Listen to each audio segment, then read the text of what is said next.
చంద్రబాబు పరిపాలనలో ఏపీలో ఆర్థిక విధ్వంసం జరుగుతోందని కేంద్ర ఆడిటింగ్ సంస్థ కాగ్ కడిగి పారేసింది. సంపద సృష్టి కాదు కదా, అప్పులు సృష్టించడానికి కూడా నానా పాట్లు పడుతున్నారు అంటూ తప్పు పట్టింది. గత వైఎస్ జగన్ ప్రభుత్వంపై విషం చిమ్మిన చంద్రబాబు తాను చేసే అప్పులను దాచేందుకు ప్రయత్నించి అడ్డంగా దొరికిపోయారు. చంద్రబాబుది విజనరీ పాలన కాదు, ఆర్థిక విధ్వంసక పాలన అంటూ గణాంకాలు తేల్చేశాయి. బాబు పాలనలో ఆర్థిక మంత్రి అప్పుల మంత్రిగా మారిపోయారు. చంద్రబాబు డైరెక్షన్లో అప్పులపై డైవర్షన్ డ్రామా తెరకెక్కించి ఆర్థిక మంత్రి పయ్యావుల కేశవ్ అడ్డంగా దొరికిపోయారు. వైఎస్ జగన్ ముఖ్యమంత్రిగా ఉన్నప్పుడు కరోనా లాంటి సంక్షోభ పరిస్థితులు ఉన్న ఆర్థిక నిర్వహణలో క్రమశిక్షణ పాటించారు.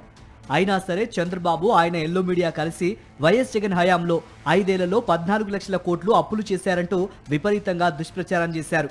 ఆర్థిక శాఖ కాగు లెక్కలు కాకుండా టీడీపీ ఆఫీసులో ఎల్లో పత్రికల ఆఫీసులో తయారు చేసిన అబద్ధాల లెక్కలనే అచ్చేసి ప్రచారం చేశారు.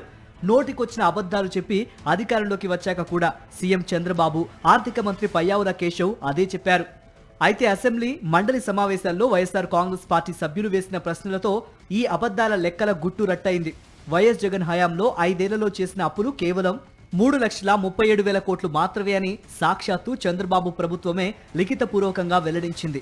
దీంతో చంద్రబాబు చేసిన ప్రచారం అంతా కుట్రపూరితమైన దుష్ప్రచారం అని తేలిపోయింది. రాష్ట్రం శ్రీలంక అయిపోయిందంటూ చేసిన గోబెల్స్ ప్రచారం అంతా పచ్చి అబద్ధంగా రుజువైంది. వైఎస్ జగన్ హయాంలో 5 ఏళ్లలో 3,37,000 కోట్లు అప్పులు చేస్తే చంద్రబాబు పాలనలో మొదలైన 21 నెలల్లోనే 3,20,000 కోట్ల రూపాయలు అప్పులు చేశారు. ఆంధ్రప్రదేశ్ రాష్ట్రం దేశంలోనే అప్పుల్లో నెంబర్ 1 స్థానంలో నిలిచింది. చంద్రబాబు పాలన ఆంధ్రప్రదేశ్ ఆర్థిక రంగాన్ని అగమ్య గోచరంగా మార్చేసింది. చంద్రదండు దోపిడీ దెబ్బకి ఆదాయం పాతాళానికి పడిపోయింది. రెవెన్యూ లోటును, ద్రవ్య లోటును, అప్పుల్లోనూ దేశంలోనే నెంబర్ 1గా మార్చేసిన చెత్త రికార్డ్ని సొంతం చేసుకుంది చంద్రబాబు పాలన. పన్నుల ఆదాయానికి సంబంధించి దేశంలో ఏపీ ర్యాంక్ని 22వ స్థానానికి దిగజార్చిన విజనరీ పాలన ఏపీ ప్రజల భవిష్యత్తుకి ప్రమాదకరంగా మారింది. చంద్రబాబు పాలనలో ఆర్థిక విధ్వంసం తారాస్థాయికి చేరింది.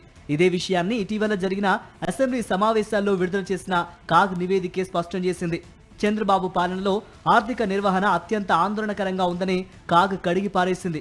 చంద్రబాబు పాలనలోని ఆర్థిక విధ్వంసాన్ని వైఎస్ జగన్ మీడియా సమావేశంలో పూసగుచ్చినట్టు వివరించారు.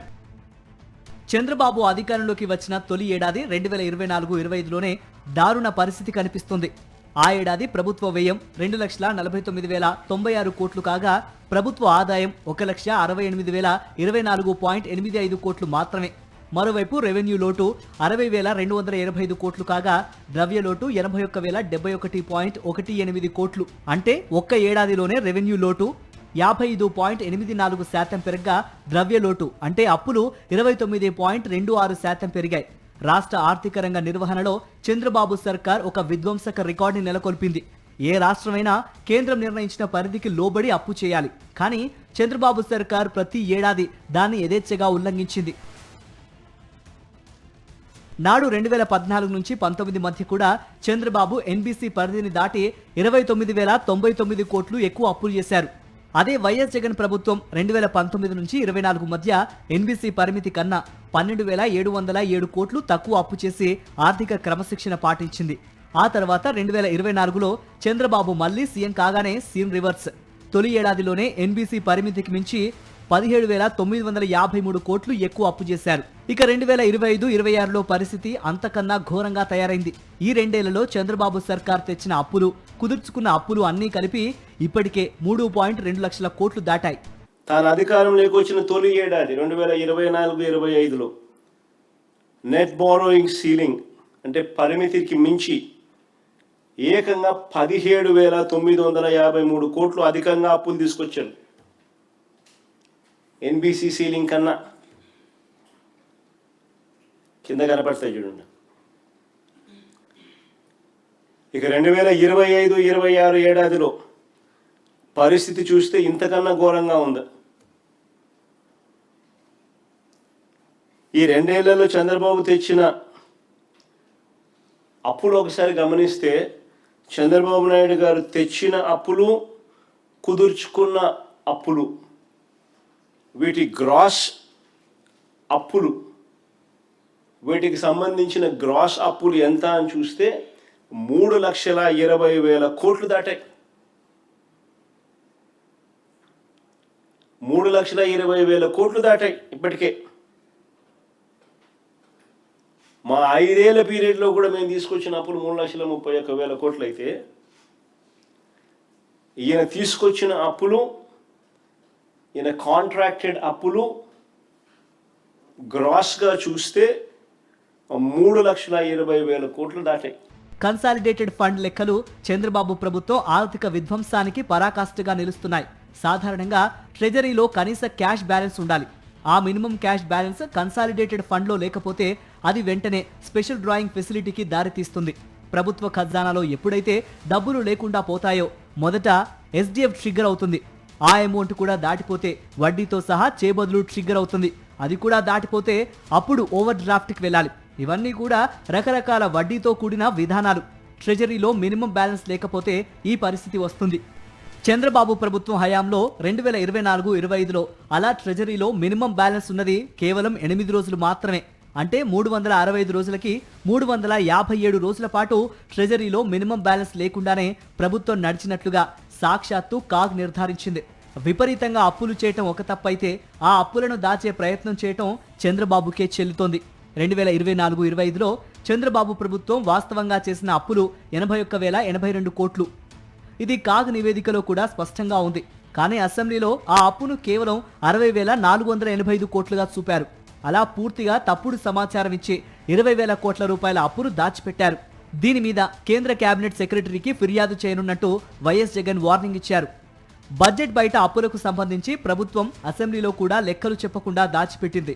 మండలిలో ఎమ్మెల్సీలు ప్రశ్న వేసినా ఆఫ్ బడ్జెట్ బారోయింగ్స్ చేయనేలేదని పేర్కొంది. దీనిని కూడా వైఎస్ఆర్ కాంగ్రెస్ పార్టీ తీవ్రంగా తప్పుబట్టింది. ఆఫ్ బారోయింగ్ బడ్జెట్ అప్పుల చిట్టాను బయటపెట్టింది.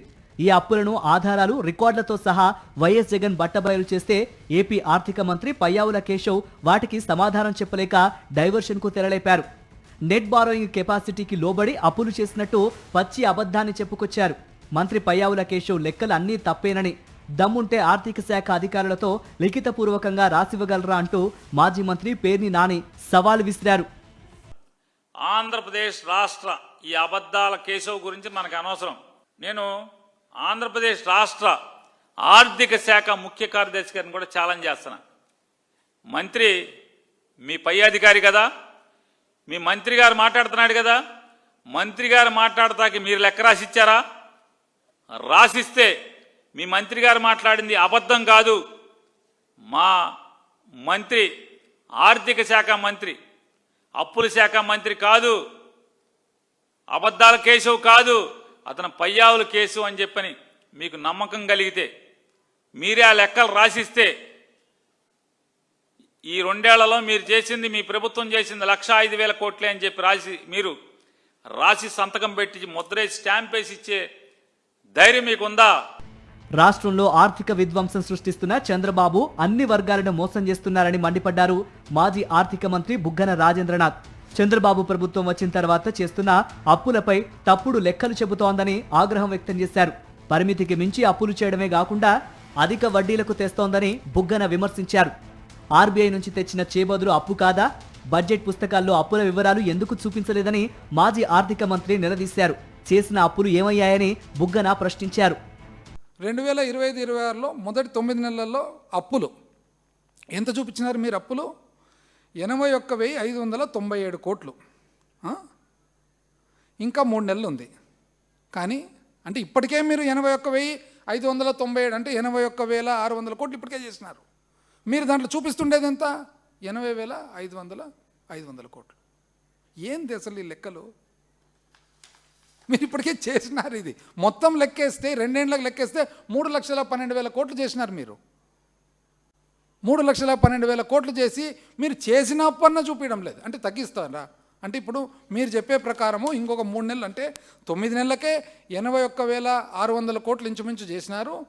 కానీ మీరు సవరించిన అంచనాలు 80,500 కోట్లు. అంటే మీరు ఇప్పుడు తగ్గిపోతున్నారు అనమాట. అప్పు 3 నెలలు అప్పు చేయకపోగా తగ్గిస్తారు. ఇదేనా మీరు చెప్తుండేది?